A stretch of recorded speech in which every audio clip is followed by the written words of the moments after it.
Hey guys, so for this video I'll be showing my collection that I have from Rainbow, and then as I'm showing you guys the albums that I have, I'll recommend some songs, or if I have to say anything specific about the specific era for Rainbow. And then after I show you guys everything, I will talk a little bit about Rainbow since it disbanded and all of that. So I'll just get to showing you guys the first thing, because this is in chronological order.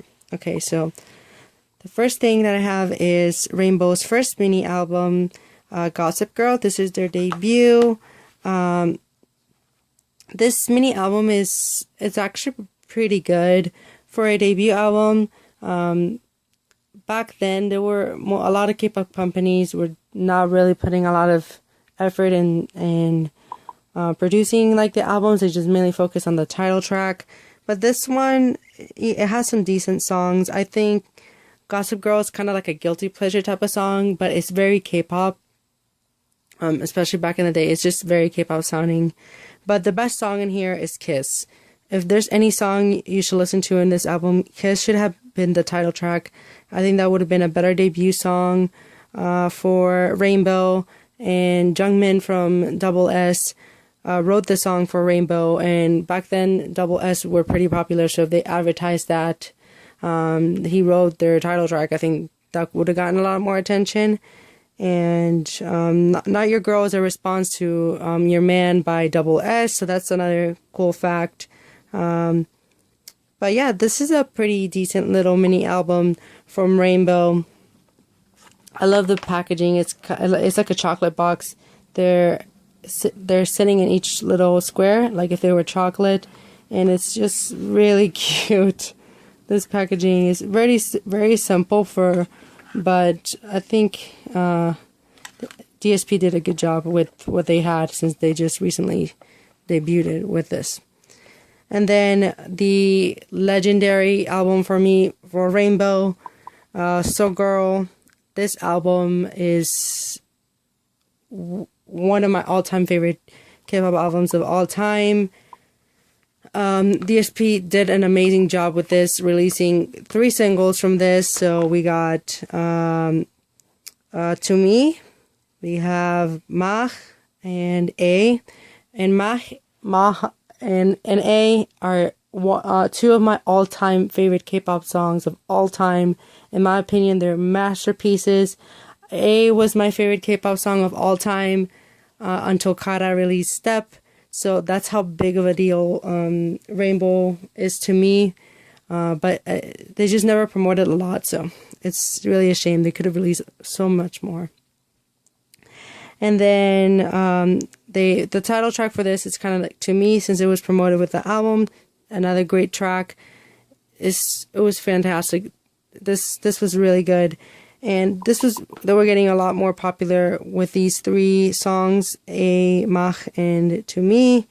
And that was kind of like their peak in their career. And then they quickly made a repackage before they were shipped off to Japan. And they released a repackage, which is kind of like a mess. But a mess in terms of track lists. So you only get 1 new song, which is really good. Sweet Dream, yet another bop from Rainbow. That's the first track, and then you get a remix of To Me, To Me Again, and then an acoustic version of Kiss, which I talked about before, that it's a really good song, an instrumental. So this is kind of like a mess. The packaging is meh. It's just, they were trying to milk the success that they got with this one. But regardless, Sweet Dream is another great track. They were on a roll with title tracks. And then they took off for a year. Well, they didn't take off for a year. They were shipped off to Japan, and they released 3 singles and an album, which I will probably get by next year. So when I do an update for Rainbow, I hopefully at least have the Japanese full-length album, because they released A and Mach in Japanese, and Gonna Gonna Go, which is basically their only original Japanese single. But regardless, the album is really good as well. And then they had Rainbow Pixie, which they didn't have physical release. Then we hit the return after almost 2 years with Rainbow Syndrome, which was like a two-part album. So it's technically their first full-length album in Korea. And for this, the title track was Tell Me, Tell Me. This was perfect for the spring. It came out from the spring. And this was around the time where a lot of K-pop groups were doing like part 1 and part 2 of an album. I remember SHINee did that as well with the Misconception series. So Tell Me, Tell Me is a really good song. Golden Touch could have been a title track. In Love is another good song in here. Cosmic Girl, another fun song. The ballads are pretty nice. This is a really, really solid album as well. Every release that they ever put out was well produced, in my opinion. Putting promotions aside, DSP always did Rainbow good with their music. And simple packaging once again. I don't have the disc because I have them stored somewhere else, but the concept for this was simple, but definitely was more on that softer side of Rainbow because they were going more of a stronger and sexier concept before.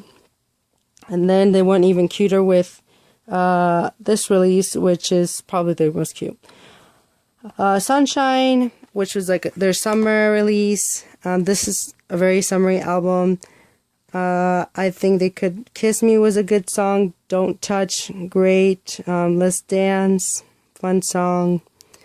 This one's a very summery album, so. And the packaging is really cute as well. It opens up like that. So wait, let me do it again. So as you can see, they were kind of being creative, which turned out pretty well.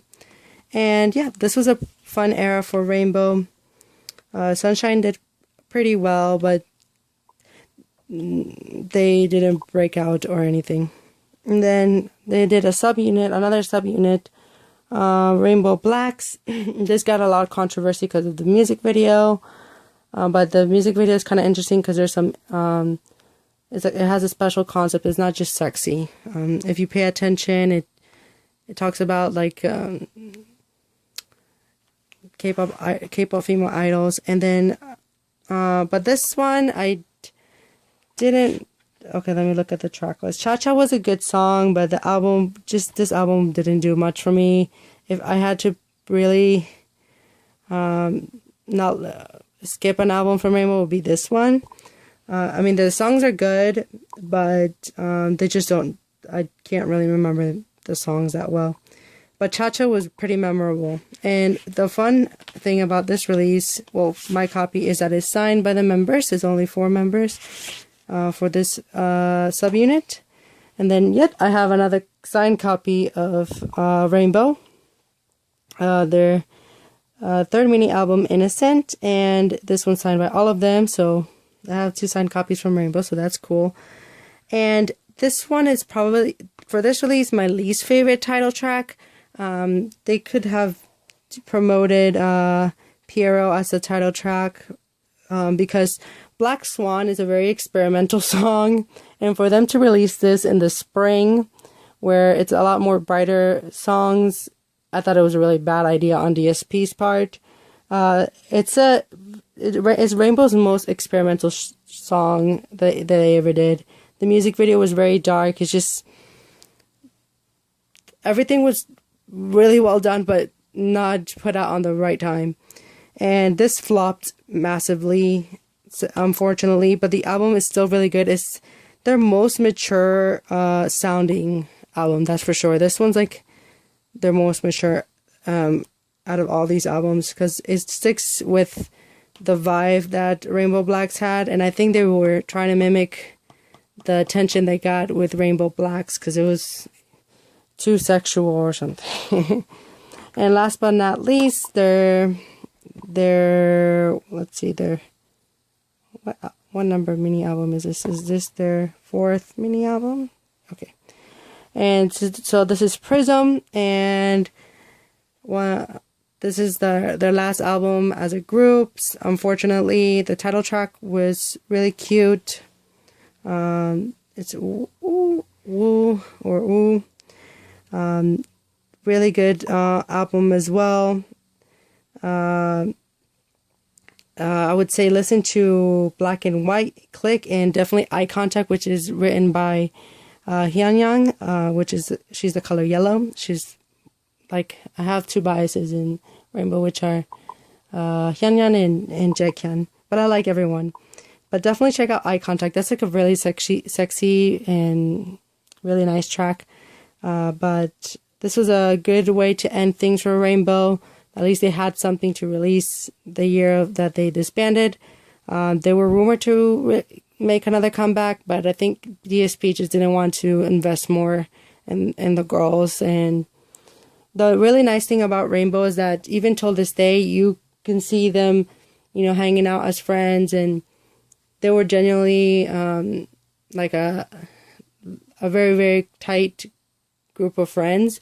And it's kind of rare in K-pop and in music in general, because usually groups just don't really get along, and you can't expect anyone to get along really well. But I think the lack of success that they had made them become closer, because they were on the way to get at least some status in the K-pop industry, and then with that break that they took to Japan was just was fatal to their popularity. They just became less popular after that because they didn't do anything. Rainbow Pixie was a short promotion, and the song wasn't amazing. It was too early to have a subunit. But yeah, that's my collection for Rainbow. I miss them so much. So please listen to their music. If I recommend listening to A and Ma, they're my two of my ultimate favorite K-pop songs of all time. So Rainbow are dear to my heart, and I really thank them for all the music that they did for 7 years. Yeah, so that's, I guess I have a complete collection for Rainbow, for Korean stuff. So I really hope that I get their Japanese things as well. Yeah, and they didn't have any solos two subunits. Yeah, but they didn't have any solos. So that's it for Rainbow. Look forward to more of these collection videos. And if you're curious of any other collections, I collect both girl groups and boy groups. Look through my channel. Yeah, so I'll be uploading Secret after this. So thank you guys for watching, and I hope you enjoyed seeing my collection. And if you have any other questions, or if you want me to make an unboxing, obviously comment down below. Yeah. Now I'm rambling once again. Thank you guys for watching, and I hope you have a great day. Bye.